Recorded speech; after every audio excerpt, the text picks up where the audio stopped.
आज हुकूमत की जानिब से पाकिस्तान तहरीक इंसाफ के कुछ रहनुमाओं से रब्ता किया गया और मुल्क की मौजूदा सूरत हाल के पेश नज़र उन्हें ये पैगाम पहुँचाया गया।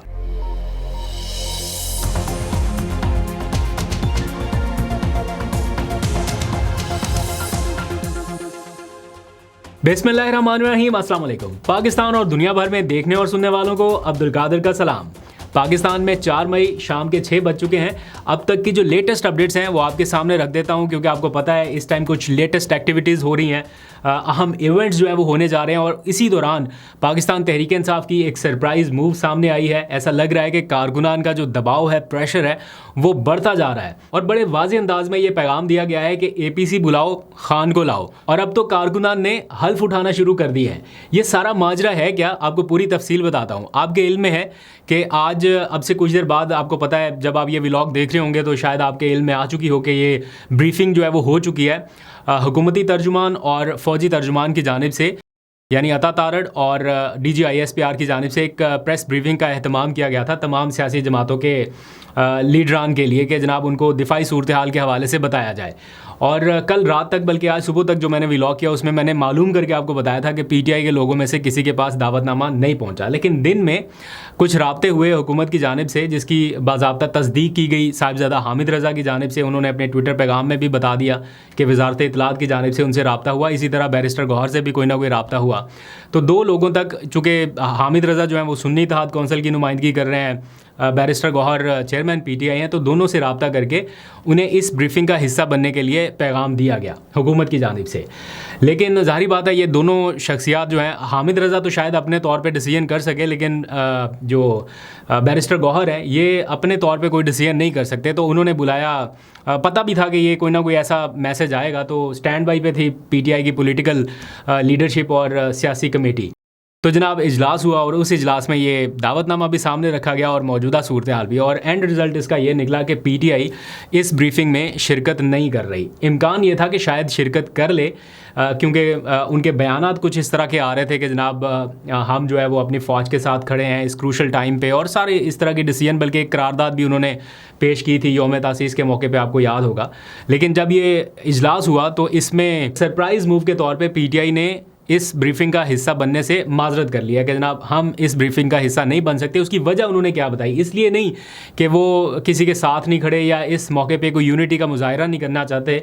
वो ये समझ रहे हैं कि इस तरह के इकदाम से माइनस इमरान खान जो है वो नैरेटिव मजबूत हो रहा है, यानी इमरान खान के बग़ैर PTI जो है वो किसी भी बड़े से बड़े नेशनल इवेंट में शिरकत कर रही है और नेशनल कॉज में वो अपना इनपुट दे रही है। और इस तरह माइनस इमरान खान का जो नैरेटिव है वो स्ट्रॉन्ग होता चला जा रहा है। और फिर हामिद रज़ा साहब का मौक़िफ़ यह है कि जब तक मुल्क के सबसे मकबूल रहनुमा इमरान खान शिरकत नहीं करते उस वक्त तक वो भी ब्रीफिंग में नहीं जाएंगे। तो क्या इसका कोई बैकलैश आएगा PTI के ऊपर, ये तो अभी आपको थोड़े टाइम में पता चल जाएगा। बट ये भी फैक्ट है कि पाकिस्तान तहरीक इंसाफ ने इस एलामिया में जो जारी किया, जिसमें उन्होंने माजरत की है, इसके टॉप पे सबसे पहले उन्होंने इमरान खान का पैगाम लिखा कि इमरान खान ने जेल से यूनिटी का मैसेज दिया, बड़ा क्लियर दिया, और ये कहा कि हम इस क्रूशल टाइम पे यूनिटी के साथ सब खड़े हैं और अपनी आर्म्ड फोर्सेस के साथ खड़े हैं। दूसरा, उन्होंने एक करारदाद का हवाला दिया जो यौम तासीस पे अली मोहम्मद ख़ान ने वो करारदाद पढ़ी थी, और उसका जो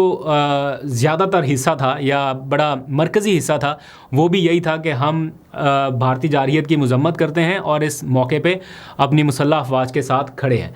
तो ये भी उनकी जानिब से एक बाकायदा करारदाद पेश की गई, जिसे यौम तासीस पे पूरी लीडरशिप ने मंजूर भी किया। और इस अज़म का इरादा करते हैं कि माजी की तरह आज भी पूरी कौम अपने मुल्क के दिफा के लिए अपनी पाक फौज के साथ पूरी कौम पुरज़म है। और जिस तरह हमारे लीडर साबिक़ वज़ीर आज़म जनाब इमरान खान ने बतौर वज़ीर आज़म कहा था कि हम पाकिस्तान पे किसी भी किस्म की बैरूनी जारहियत होने की सूरत में भरपूर जवाब देने का सिर्फ सोचेंगे नहीं बल्कि जवाब देंगे। और अब जाके वो ये नैरेटिव अडॉप्ट कर रहे हैं, या पाकिस्तान तहरीक इंसाफ का मुतालबा ये है कि खाली ये सिर्फ ब्रीफिंग नहीं होनी चाहिए, ये पूरी APC बुलाई जाए और APC में इमरान खान को बुलाया जाए। यानी APC बुलाओ, इमरान खान को लाओ, ये इस टाइम का नैरेटिव है, क्योंकि पीटीआई की लीडरशिप के ऊपर इस टाइम कारकुनान का बेपनाह दबाव है। सारे के सारे तस्वीरें लगा लगा के बता रहे हैं इनको कि आपको इमरान खान को बाहर लाने के लिए वोट दिया था। हर रोज़ आप देखें, पहले कौमी असम्बली के अरकान की तस्वीर आ रही थी, अब जितनी असम्बली में जितने भी लोग हैं उनके नंबर्स के साथ उनकी तस्वीर आ रही हैं और लोग डिमांड कर रहे हैं कि आप लोग आवाज़ उठाएं। ऐसे में अगर पीटीआई अपने तौर पे ये डिसीजन करती है कि जनाब चले जाएं इस इजलास में, तो उसके बाद कारकुनान उनके साथ क्या करने वाले हैं, ये भी एक अलग प्रेशर है। बल्कि अब तो कारकुनान किसी को स्पेयर नहीं कर रहे, और कुछ एक तो मैंने देखा कि वो थोड़ा एक्सट्रीम लेवल पे भी आजकल चले जाते हैं। कोई बॉडी शेमिंग जैसी इमेजेस भी मैंने देखी हैं जो कि नहीं होनी चाहिए, अफसोसनाक है।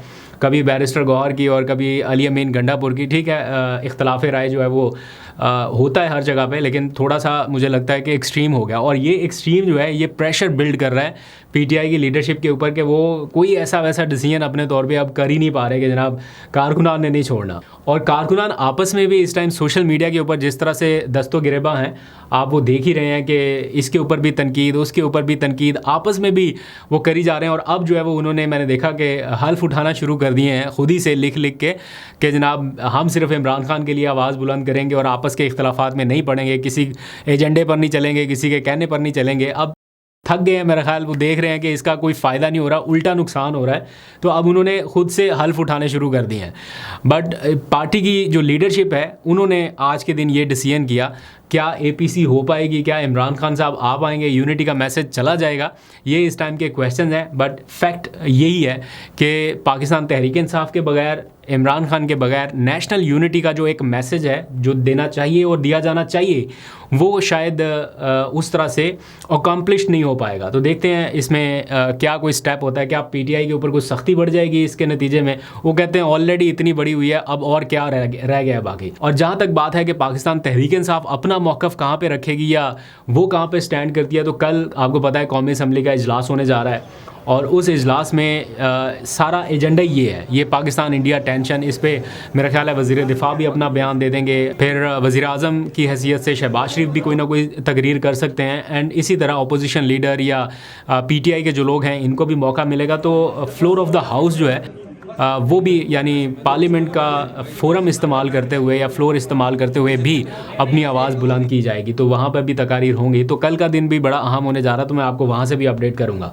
इसी सारी सूरत हाल में अब देखें हालात किस किस्म के, जंगी कैफियत है या क्या कहना चाहिए, एक टेंशन वाला माहौल है। लेकिन आज के दिन की एक बड़ी हैरानकुन सी खबर आई, शायद थोड़ा सा इंतज़ार और किया जा सकता था या कर लेना चाहिए था, बट समहाउ क्या कह सकते हैं, डिसीजन मेकर्स कुछ भी कर रहे हैं। तो आज खबर आई कि जो वुज़रा हैं, हुकूमती वुज़रा, उनकी तनख्वाहों में इजाफे का जो ऑर्डिनेंस है वो मंजूर कर लिया गया। सदर मुमलिकत ने दस्तखत कर दिए छुट्टी के रोज़, और तनख्वाहों में इजाफा कितना है, 140%, ये रिपोर्ट किया जा रहा है। और आपको पता है अभी रिसेंट जब बजट में तनख्वाहें वगैरह बढ़ती हैं सरकारी मुलाजमीन की या आगे पीछे, तो 10% बढ़ती हैं, या कभी कोई हुकूमत बहुत मेहरबान हो जाए तो 20% बढ़ जाती हैं, या कभी कभार कोई बहुत अच्छे हालात में 30% तक भी बढ़ी हैं। अभी तो 10% तक बड़ी मुश्किल से जा पाता है, 10 या 20, और यहाँ पर 140% तक तनख्वाहों में इजाफा। तो बहरहाल मैं टू बी वेरी ऑनेस्ट अगर सच्ची बात करूं तो मैं इस इजाफे के हक़ में भी हूं, क्योंकि इन अरकान की जो तनख्वाहें हैं कुछ की तो बहुत ही कम है। मुनासिब तनख्वाह होनी चाहिए, लेकिन टाइमिंग भी मैटर करती है कि किस टाइम पे आप कर रहे हैं। अब आगे बजट आने वाला है, देखते हैं फिर ये सरकारी जो मुलाजिम हैं इनकी तनख्वाहों में कितना इजाफा होता है। फिर वो डिमांड करते हैं जनाब हमारी तनख्वाह में सिर्फ 10% और अपनी तनख्वाहों में 140% तक।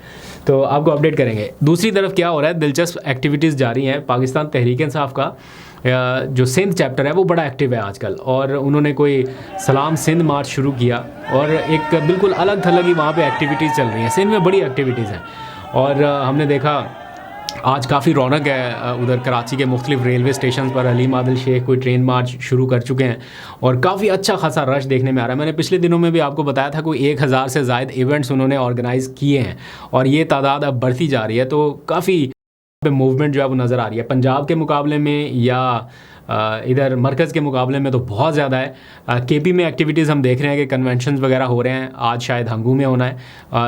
कुछ दिनों से ये सिलसिला शुरू किया था, उसमें थोड़ा सा ब्रेक आया, फिर दोबारा से शुरू हो रहा है। तो इसी तरह कराची में भी ये सारी एक्टिविटीज़ जारी हैं। तो कल से ऑनवर्ड जो है वो और भी ज़्यादा आपको हैपनिंग्स नज़र आएंगी। इस्लामाबाद के साइड पे अगर आप देखें जो शाहराह दस्तूर है वहाँ पे, क्योंकि एक तो मैंने आपको बता दिया कल 5 मई को कौमी असम्बली का इजलास है, फिर 6 मई को सुप्रीम कोर्ट शोडाउन भी होना है, क्योंकि मखसूस नशिस्तों वाला जो मामला है वो लगा हुआ है। एक तो पीटीआई की मखसूस नशिस्तें इलेक्शन कमीशन ने पीटीआई को क्यों नहीं दी, अदालती ऑर्डर के बावजूद तौहीन अदालत क्यों हुई, तो वो तौहीन अदालत की जो कार्रवाई है उसकी समाअत भी होने जा रही है। आइनी बेंच सुनने जा रहा है इसी केस को, और साथ ही जो नज़रसानी केस है यानी मखसूस नशिस्तें पीटीआई को दी गई, उस पर नज़रसानी भी एक है, वो भी केस आइनी बेंच सुनने जा रहा है। और आइनी बेंच के सरबराह आपको पता है वही हैं जिन्होंने कहा था कि इस फैसले के ऊपर अमल दरामद करने की कोई ज़रूरत नहीं है, इदारे ना करें। तो बड़ा एक अजीब सा कॉन्टेस्ट रहेगा ये, तो आपको अपडेट करते रहेंगे। अभी तक के लिए इतने, अपना बहुत सा ख्याल रखिए। अल्लाह हाफिज़।